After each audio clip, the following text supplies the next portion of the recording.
మొన్న ఎవరో నా దగ్గరికి వస్తూ ఉన్నప్పుడు కూడా నేను ఏదో అంటూ ఉంటే, కలియుగంలో రాజకీయాలు చేయాలి అని అంటే ఈ యుగం చంద్రబాబు యుగంలో రాజకీయాలు చేయాలి అని అంటే ఈ రాజకీయాలు చేసేటప్పుడు కేసులు వేస్తారు అనే భయం లేనప్పుడే రాజకీయాలు చేయగలుగుతాం. జైళ్ళకు పంపినా కానీ పర్వాలేదు చంద్రబాబు నిన్ను ఎదుర్కొంటామనే ధైర్యం ఉంటేనే రాజకీయాలు చేయగలుగుతాం. అలా ఉండగలిగిన తెగువ ఎవరికైనా ఉంటేనే రాజకీయాల్లో ఉండగలగాలి, చేయగలగాలి అనేది మాత్రమే ఈ కలియుగంలో మనం నేర్చుకుంటా ఉన్న పాఠం అని చెప్పి చెప్తా ఉంటాం. ఈరోజు నిజంగానే రాజకీయాలు అలానే తయారయ్యాయి. చంద్రబాబు నాయుడు ఈరోజు చేస్తూ ఉన్న రాజకీయంలో కనీసం 1% కూడా మనం ఆ రోజుల్లో ఎప్పుడు చేయలే. ఆ రోజుల్లో మనం ఏ ఒక్కరికి కూడా ఇబ్బంది జరగకూడదు అనే ఆలోచనలు చేశాం.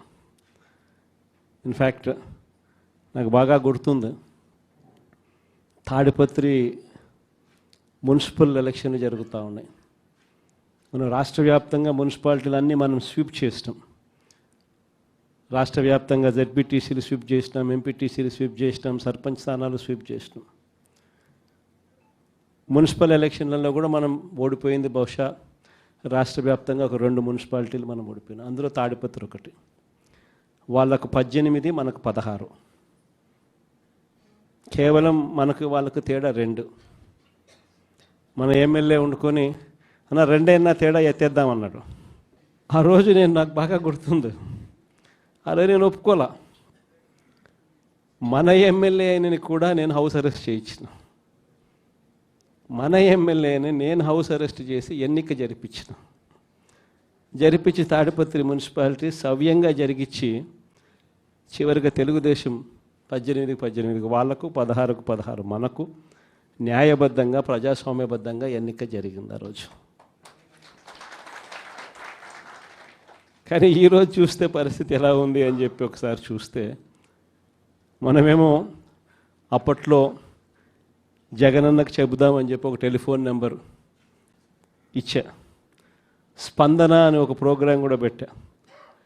ఎవరికి ఏ ఇబ్బంది వచ్చినా కూడా కులం చూడలా, మతం చూడలా, రాజకీయాలు చూడలా, పార్టీ చూడలా, చివరికి తెలుగుదేశం వానికి కూడా ఏదైనా ఇబ్బంది వచ్చినా కూడా జగనన్నకు చెబుదామని చెప్పి ఫోన్ చేస్తే చాలు, ఎమ్మెల్యేలు అడ్డుకున్నా, ఇంకొకరు అడ్డుకున్నా కూడా జగనన్నకు చెబుదామనే నెంబర్కు ఫోన్ చేస్తే చాలు, వెంటనే స్పందన ఉండేది, వెంటనే పరిష్కరించే పరిస్థితి మన హయాంలో మనం చేసాం.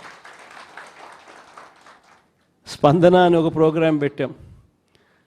ప్రతి వారము ఆ స్పందన అనే ప్రోగ్రాంలో కలెక్టర్లు ఖచ్చితంగా ఉండేట్టుగా, ఎస్పీలు కరెక్ట్గా ఉండేట్టుగా డేట్ ఇచ్చి ప్రతి వారం రోజు జరిగేట్టుగా చూసుకొని, కలెక్టర్ల దగ్గర నుంచి మొదలైతే మండలాలలో మండల ఇన్ఛార్జీల వరకు కూడా ఆ స్పందన ప్రోగ్రాంలో పార్టిసిపేట్ చేసే పరిస్థితి. ఎవరికి ఏ సమస్య వచ్చినా కూడా స్పందనలో చెప్తే ఆ సమస్య పరిష్కారం అయ్యేదాకా డైరెక్ట్గా సీఎంఓ పర్సూ చేసి ఎందుకు ఈ సమస్య పరిష్కారం కావడం లేదు అని చెప్పి అడిగే పరిస్థితిలో మన పాలన చేసాం. అత్యధికంగా ఆ పొద్దు సాల్వ్ అయింది తెలుగుదేశం పార్టీ వాళ్ళకి సంబంధించిన సమస్యలే. అంతగా మనం కులం చూడకుండా, మతం చూడకుండా, రాజకీయాలు చూడకుండా, మనకు ఓటు వేశారా లేదా అన్నది కూడా చూడకుండా ఆ రోజుల్లో మనం పరిపాలన అందిస్తే, ఈరోజు చూస్తే ఎలాంటి పరిస్థితులు ఉన్నాయి అని అంటే, ప్రజాస్వామ్యాన్ని పట్టపగలే ఖూనీ చేస్తూ ఉన్నా కూడా ఈరోజు ఎవరు మాట్లాడలేని పరిస్థితిలో ఈరోజు పాలన సాగుతూ ఉంది. ఇలాంటి పరిస్థితుల్లో ఈరోజు మనం రాజకీయాలు చేస్తూ ఉన్నాం. ఈరోజు మొన్ననే చూసాం తిరువూరు ఎన్నిక, ఇప్పుడు కూడా జరుగుతూ ఉంది. ఇన్ఫ్యాక్ట్ తిరువూరు ఎన్నిక చూస్తే ఆశ్చర్యం కలిగించే నెంబర్స్. ఎందుకు ఎన్నికలు చేస్తూ ఉన్నారో కూడా ఎవరికి అర్థం కాదు. అక్కడ తిరువూరు పరిస్థితి ఏమిటి అని అంటే, 17 వైఎస్ఆర్సీపీ గెలిస్తే 20లో 3 టీడీపీ. మా తెలుగుదేశం పార్టీ ఎక్కడ గెలుస్తుంది, ఎందుకు గెలుస్తుంది, అసలు పోటీ ఎందుకు పెడతా ఉన్నారు? అయినా దాన్ని కూడా లాగేసుకోవాలి అని చెప్పి తాపత్రయంతో బలవంతం చేసి ప్రలోభాలు పెట్టి 17 మందిలో నుంచి ఒక 5 మందిని లాక్కొని చివరికి వైసీపీ 12, తెలుగుదేశం పార్టీ 8కి వచ్చినారు. అక్కడ కూడా ఎన్నిక కూడా ఇప్పటికీ మెజారిటీ మనమే కాబట్టి ఎన్నిక ఎప్పుడైనా మనమే గెలవాలి. ఆ ఎన్నిక కూడా జరగకోకుండా ఏకంగా పోలీసుల ఆధ్వర్యంలో ఎన్నిక ఆపుతూ ఉన్నారు. మన వాళ్ళందరినీ హౌస్ అరెస్టు, వాళ్ళందరినీ రోడ్ల మీదకి తీసుకొచ్చి నిలబెట్టినారు. ఈరోజు హౌస్ మోషన్, కోర్టులో హౌస్ మోషన్ ఈరోజు మనం మూవ్ చేసి ఈరోజు ఆ ఎన్నికకి సంబంధించి ప్రొటెక్షన్ ఇచ్చి పోలీసు వాళ్ళని తీసుకొని పోయి ఎన్నిక జరిపించమని చెప్పి కోర్టులు చెప్తే ఆ ఎన్నిక జరుగుతుందో జరగదో కూడా ఇంకా తెలియదు. నరసరావుపేట 17 వైసీపీని గెలిచింది. ఈరోజు వైసీపీ 13, తెలుగుదేశం పార్టీ ఈరోజు 3, ఒకరు చనిపోయినారు. సో ముగ్గురే ఉన్నప్పుడు, ఇప్పటికీ మనకి మెజారిటీ ఉన్నప్పుడు తెలుగుదేశం పార్టీ ఏ రకంగా గెలుస్తుంది? కానీ కోరం లేకపోయినా కూడా మేమే గెలిచేసినామని చెప్పి డిక్లేర్ చేసుకున్నారు. కారంపూడి 14 వైసీపీ, 14 వైసీపీనే గెలిచింది. ఈరోజు ప్రలోభాలు పెట్టి ఇంకొకటి చేసి వైసీపీ 8, తెలుగుదేశం పార్టీ 6. అయినా కూడా మనకే మెజారిటీ ఉంది. అయినా కూడా అక్కడ కూడా కోరం లేకపోయినా కూడా మేమే గెలిచాము అని చెప్పి డిక్లేర్ చేసుకున్న పరిస్థితి. అంతెందుకు కుప్పం మున్సిపాలిటీ దగ్గర నుంచి మొన్న జరిగిన రామకుప్పం ఉప ఎన్నిక దాకా కూడా ఎక్కడ చూసుకున్నా కూడా ఇదే పరిస్థితి.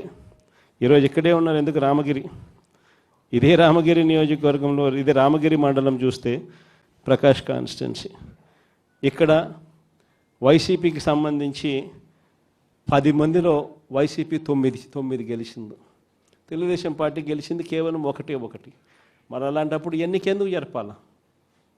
ప్రజాస్వామ్యంలో ఒక పార్టీ టికెట్ మీద, ఒక పార్టీ బీఫామ్ మీద, ఒక పార్టీ గుర్తు మీద గెలిచినప్పుడు ముఖ్యమంత్రిగా ఉన్న మనమే దాన్ని కాపాడలేని పరిస్థితిలో మనమే పరిపాలన చేస్తూ ఉన్నప్పుడు, మనమే ప్రజాస్వామ్యాన్ని దగ్గరుండి పోలీసులను పెట్టి మరీ కూనీ చేయించమని చెప్పి మనమే ప్రోద్బలం చేస్తూ మళ్ళీ రాజకీయాలు చేస్తూ ఉన్నప్పుడు ఎందుకు ఈ రాజకీయాలు చేస్తూ ఉన్నాం?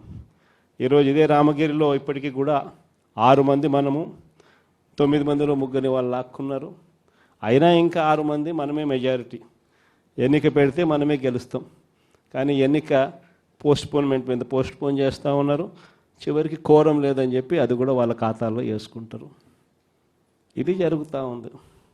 పాలకులు కూడా ఇక్కడికి వచ్చినారు కూడా బలవంతం చేస్తే 18 మందిలో వైసీపీ 14, టీడీపీ 4 గెలిచింది. ఒకరిని లాక్కున్నారు ఎంతో కష్టపడితే. మిగతా వాళ్ళందరూ గట్టిగానే ఉన్నారు. అక్కడ కూడా ఇంకా చేయగలిగింది ఏమీ లేక వదిలేసినట్టున్నారు. ప్రజాస్వామ్యం కూనీ అయిపోయిన పరిస్థితుల మధ్య ఈరోజు మనం అంతా కూడా ఈరోజు ఏకమవుతా ఉన్నాం. మామూలుగా ప్రతి ప్రభుత్వానికి కూడా ఒక సంవత్సరం పరిపాలన చేస్తే ప్రభుత్వ వ్యతిరేక ఓటు అనేది అంతో ఇంతో ఉంటుంది. అది మామూలుగా సంవత్సరం పరిపాలన చేసిన పార్టీకి ఈ లెవెల్లో మామూలుగా ఎక్కడైనా ఉంటే, చంద్రబాబు నాయుడు గారి పరిపాలన చేస్తామని తెలుగుదేశం పార్టీకి మాత్రం ఈ సంవత్సర కాలంలోనే ఇక్కడ ఉంది. ప్రభుత్వ వ్యతిరేక ఓటు అనేది ప్రజలు కూడా ఏ స్థాయిలో చంద్రబాబు నాయుడిని ద్వేషించుకుంటా ఉన్న పరిస్థితి ఉంది అని అంటే, ఆ ద్వేషం ఈ స్థాయిలోకి ఇప్పటికే సంవత్సరం కాలంలోనే వచ్చింది. గ్రామాల్లో మొట్టమొదట కనపడేది ఏమిటి? ఈ స్థాయి నుంచి పిల్లలు మొదలు పెడతారు. చంద్రబాబు నాయుడుని ప్రశ్నించడం, చంద్రబాబు నాయుడు గారి కార్యకర్తలను ప్రశ్నించడం, చంద్రబాబు గారి నాయకులను ప్రశ్నించడం. ఈ స్థాయి నుంచి చిన్నపిల్లలు సైతం మొదలు పెడతారు. నా 15,000 సంగతి ఏమిటి అని ఈ స్థాయి నుంచి పిల్లలు మొదలు పెడతారు. ఎన్నికలప్పుడు ఏమని చెప్పాడు? ఇంటింటికి పోయాడు, ఇంటింటికి కరపత్రాలు పంచినారు, ఇంటింటికి బాండ్లు అన్నాడు. ఇంటింటికి పోయి ఏం చెప్పినాడు? ఇంట్లో చిన్నపిల్లలు, మీ ఇదే పాలకొల్లు నుంచి వచ్చిన కార్పొరేటర్లకు అయితే ఇంకా బాగా చక్కగా తెలుసు. ఆ మంత్రి రామానాయుడు అనే ఆ మంత్రి, ఆయన మాట్లాడిన మాటలు వైరల్ అవుతూ ఉంటాయి. ఇప్పుడు ఈ రోజుకి కూడా సోషల్ మీడియాలో ఆయన మాట్లాడిన వీడియో టేపు. ఆయన ఏమన్నాడు? ఇంటింటికి ఆయన పోతాడు, ఆయనతో పాటు కార్యకర్తలు అందరినీ పంపించాడు. అక్కడ పోయినేమంటాడు? చిన్నపిల్లలు కనపడితే నీకు 15,000, నీకు 15,000, నీకు 15,000. అదే ఇంట్లో నుంచి వాళ్ళ అమ్మ బయటకు వచ్చింది, పిల్లల అమ్మ, వాళ్ళ చిన్నమ్మ వీళ్ళు బయటకు వస్తే వాళ్ళని చూడగానే వాళ్ళని చూసిన వెంటనే నీకు 18,000 నీకు 18,000 నీకు 18,000 అంటాడు. సంతోషమా అని అంటాడు. మళ్ళా అంతలో ఇంట్లో నుంచి ఈ చిన్నమ్మలు ఈ అమ్మలు వాళ్ళ అమ్మలు బయటకు వచ్చినారు. వాళ్ళని చూడగానే నీకు 50 ఏళ్ళ వయసు కదా, మీకు 48,000 నీకు 48,000 నీకు 48,000 అన్న మొదలుపెట్టినాడు. అంతటితో ఆగల. ఇంట్లో నుంచి 20 ఏళ్ళ పిల్లోడు వస్తే ఇట్లా చూసి నీకు 36,000 నీకు 36,000 నీకు 36,000 సంతోషమా అన్నాడు. అంతటితో ఆగల. ఆ ఇంట్లో నుంచి ఒక రైతు బయటకు వచ్చినట్టు కండువా కప్పుకొని రైతు అని చెప్పి ఎప్పుడైతే చూశాడో నీకు 26,000 నీకు 26,000 నీకు 26,000 అన్న మొదలుపెట్టాడు. ఇలా మనం చెప్పిన దానికన్నా కూడా 3 ఇంతలు 4 ఇంతలు ఎక్కువగా ఇస్తాము అని చెప్పి ప్రతి ఇంటికి కూడా వీళ్ళు చెప్పిన మాటలు వీళ్ళను వెంటాడుతూనే ఉంటాయి. ఏ ఒక్కరింటికి వీళ్ళు వెళ్ళలేని పరిస్థితి రాష్ట్రంలో ఈరోజు నెలకొని ఉంది. ఒకవైపున ఇలాంటి రాజకీయ పరిస్థితులు ఒకవైపున ఉన్నాయి. మాట మీద నిలబడని రాజకీయ నాయకుడు ఈరోజు రాష్ట్రంలో ముఖ్యమంత్రి హోదాలో ఉన్నాడు. మాట ఇస్తే ఆ మాట తప్పడం కోసమే, ఆ మాట అంటే వెన్నుపోటు పొడవడమే అని చెప్పి డెఫినేషన్ ఇస్తూ రాజకీయాలు చేస్తూ ఉన్న వ్యక్తి ఈరోజు ముఖ్యమంత్రి స్థానంలో కూర్చొని ఉన్నాడు. మరోవైపు రాష్ట్రంలో ఏది కూడా పట్టించుకునే పరిస్థితి లేదు. ఈరోజు స్కూళ్ళన్నీ కూడా నిర్వీర్యమైపోయిన పరిస్థితి కనిపిస్తుంది. ఇంగ్లీష్ మీడియం బడులు గాలికి ఎగిరిపోయిన పరిస్థితులు. గోరుముద్ద అన్న పథకం ఈరోజు కనీసం తినడానికి ఇబ్బందికర పరిస్థితులు పిల్లలు ఉన్న పరిస్థితులు ఈరోజు ఆ పథకం వెళ్ళిపోయిన పరిస్థితి. నాడు నేడు పనులు ఆగిపోయిన పరిస్థితులు. పిల్లల చేతుల్లో ట్యాబులు పెట్టి 8వ తరగతికి వచ్చేసరికి చిక్కటి చిరునవ్వుతో పిల్లలు కనిపించే పరిస్థితి ఈరోజు తెరమరుగైపోయింది.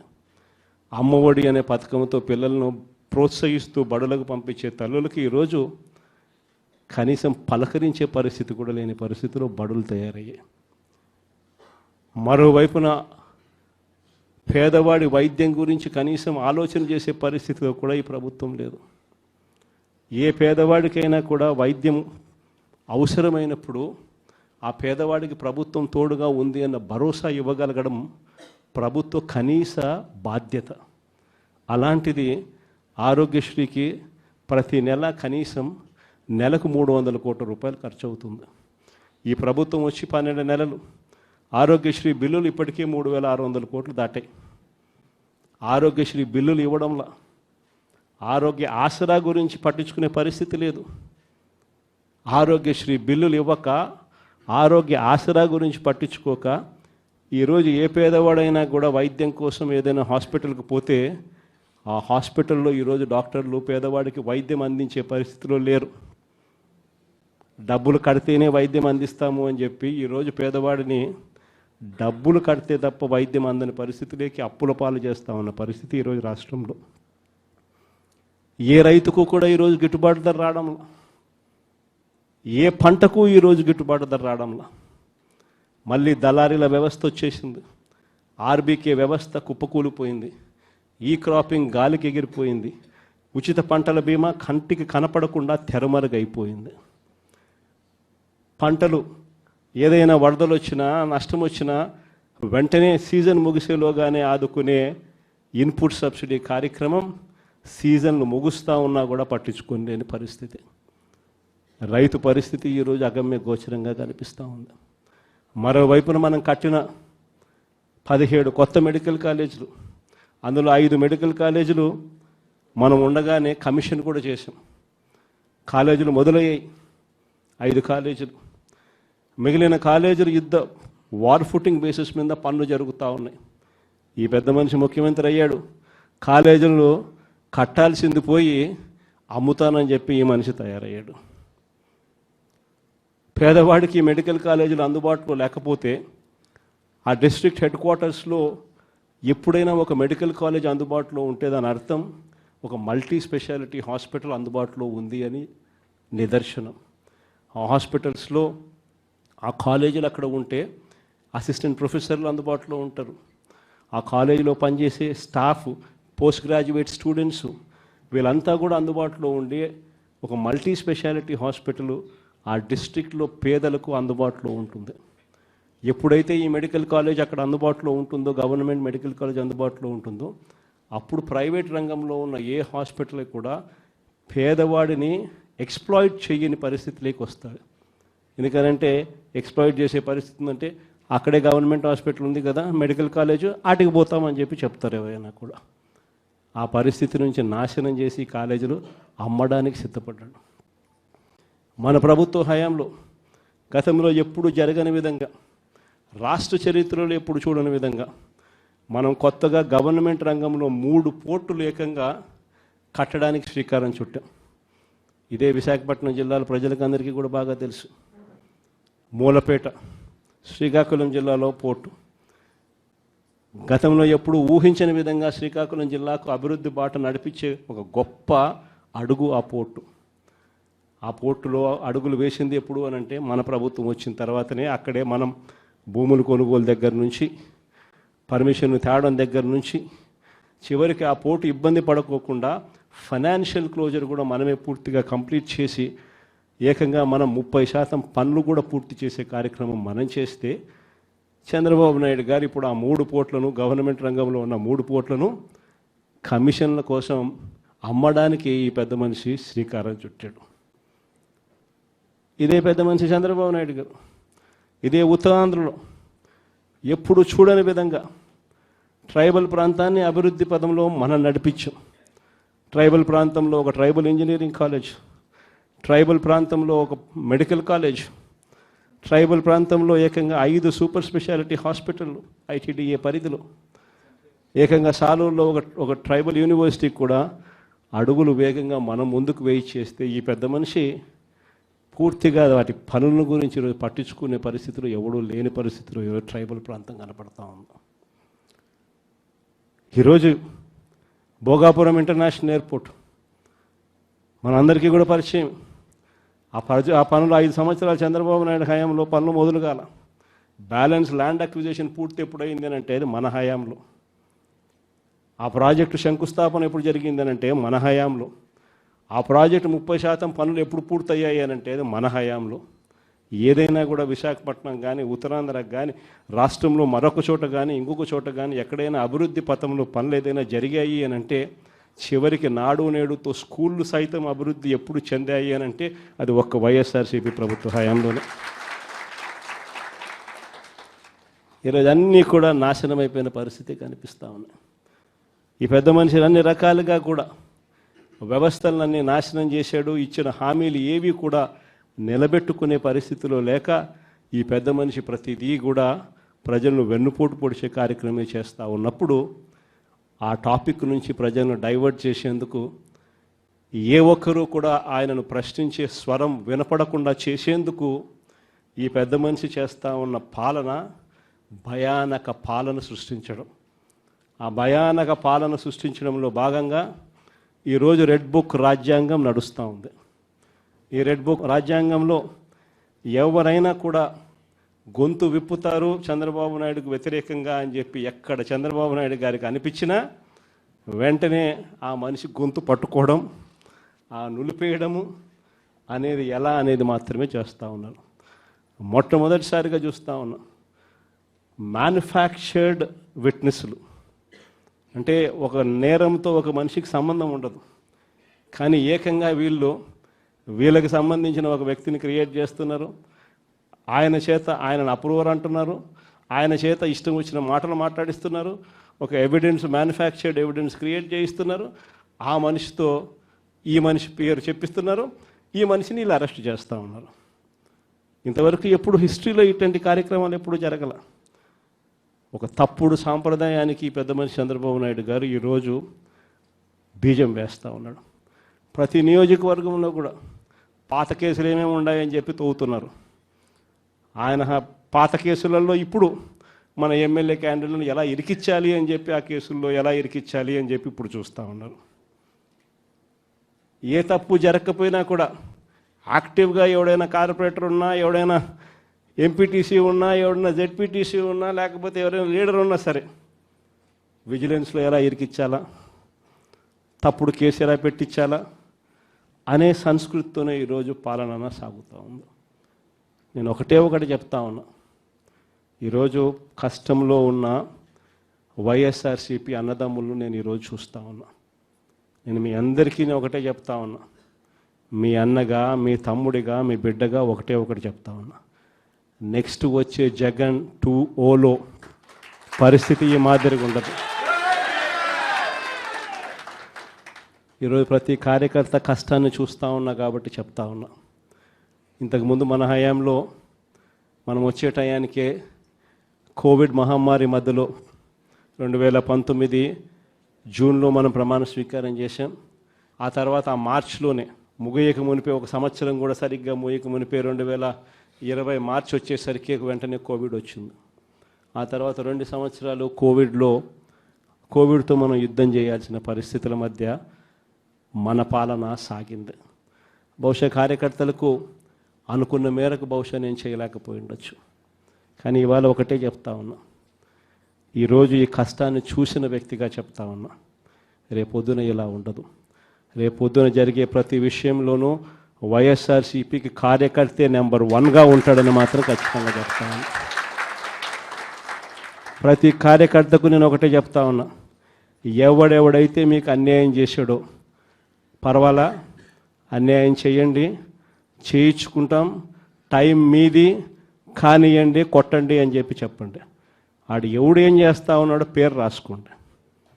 రెడ్ బుక్ అని నేను చెప్పను, కానీ పేరైతే రాసుకోండి. మీరు ఏ బుక్లో రాసుకున్నా పర్వాలా, పేరైతే మీరు రాసుకోండి.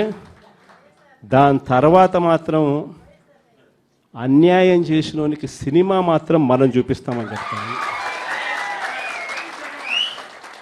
ఆ మనిషి రిటైర్డ్ అయి ఉన్నా కూడా లాక్కొని వస్తా, ఆ మనిషి దేశం విడిచిపెట్టిపోయినా లాక్కొని వస్తా. ఎవరిని వదిలిపెట్టేది ఉండదు. ఒక్కొక్కడికి మాత్రం సినిమా మాత్రం ఎలా చూపించానో అలా చూపిస్తామని మాత్రం చెప్తాను. ఖచ్చితంగా ఏదైతే నాటుతున్నారో, ఏదైతే ఇత్తుతున్నారో, ఇది రెండింతలు వీళ్ళకు పండే కార్యక్రమం కూడా జరుగుతుందని మాత్రం ప్రతి కార్యకర్తకు గట్టిగా చెప్పండి. ఎందుకనంటే ఈరోజు రాష్ట్ర వ్యాప్తంగా ఇదే జరుగుతూ ఉంది. ఒక్కొక్కని కథ వింటూ ఉంటే నిజంగా మనసుకు బాధ కలుగుతుంది. ఆ బాధ ఎలాంటి బాధ అంటే చెప్పలేం. అసలు మంగళగిరిలో ఒక పాపను, కృష్ణవేణి మంగళగిరి పాప, సోషల్ మీడియా పాప తీసుకొని పోయి, ఆడపాపను కూడా, ఆడకూతురు అని కూడా చూడుకోకుండా తీసుకొని పోయి హైదరాబాద్ నుంచి ఎత్తుకొని వచ్చి స్టేషన్లలో పెడతా ఉన్నారు. ఇంకొక పాప సుధారాణి, ఆ పాపను నెలలు ఈ స్టేషన్ నుంచి శ్రీకాకుళం నుంచి తిప్పినారు. శ్రీకాకుళం నుంచి కింద దాకా అన్ని స్టేషన్లు తిప్పుకుంటూ నెల రోజుల పాటు బెయిల్ రాకోకుండా తిప్పినారు. ఆడవాళ్ళను, ఆడకూతుర్లను కూడా చూడుకోకుండా కేవలం వీళ్ళకి వ్యతిరేకంగా పోస్ట్ పెట్టిందని ఇంత దౌర్జన్యంగా జరుగుతూ ఉన్నారు. వంశీ అని ఇప్పటికి 1.5 అయిపోయింది. ఒక కేసులో బెయిల్ వస్తుంది, బెయిల్ వచ్చిన వెంటనే ఇంకొక కేసు, మళ్ళీ ఆ కేసులో బెయిల్ వస్తుంది, బెయిల్ వచ్చిన వెంటనే మళ్ళీ ఇంకొక కేసు. ఇప్పటికి 11 కేసులు. ఒక కేసు అయిపోయినాక ఒక కేసు, ఒక కేసు అయిపోయినాక ఒక కేసు. 2 నెలలు దాదాపుగా వంశీ ఈరోజు జైల్లోనే కనపడతా ఉన్నాడు. ఇంకొక దళితుడు, ఎక్స్-ఎంపీ నందిగామ సురేష్, పాపం 1.5 రోజులు పాపం జైల్లో పెట్టారు. బెయిల్ రాకుండా అడ్డుకుంటూ జైల్లో పెట్టారు. మళ్ళా చివరకు కోర్టుల ద్వారా ఎంతో కష్టపడితే బెయిల్ వచ్చింది. వచ్చిన తర్వాత మళ్ళా 3 నెలలు 4 నెలలు తిరగకపోతే మళ్ళీ ఈరోజు నిన్న మళ్ళా కేసు. వాళ్ళ ఇంటి దగ్గరికి ఒక వ్యక్తి వచ్చి దళితులని కూడా చూడుకోకుండా ఆ మనిషిని ఈయనే తిడతాడు. ఎందుకు నన్ను తిడుతున్నావు అని చెప్పి ఈయన ప్రశ్నిస్తే ఈయన మీద కేసు పెట్టి జైల్లో పెడతా ఉన్న పరిస్థితి మొట్టమొదటిసారిగా ఇప్పుడు చూస్తూ ఉన్నాం. అది ఈరోజు ఇంతటి దారుణంగా ఈరోజు జరుగుతూ ఉంది.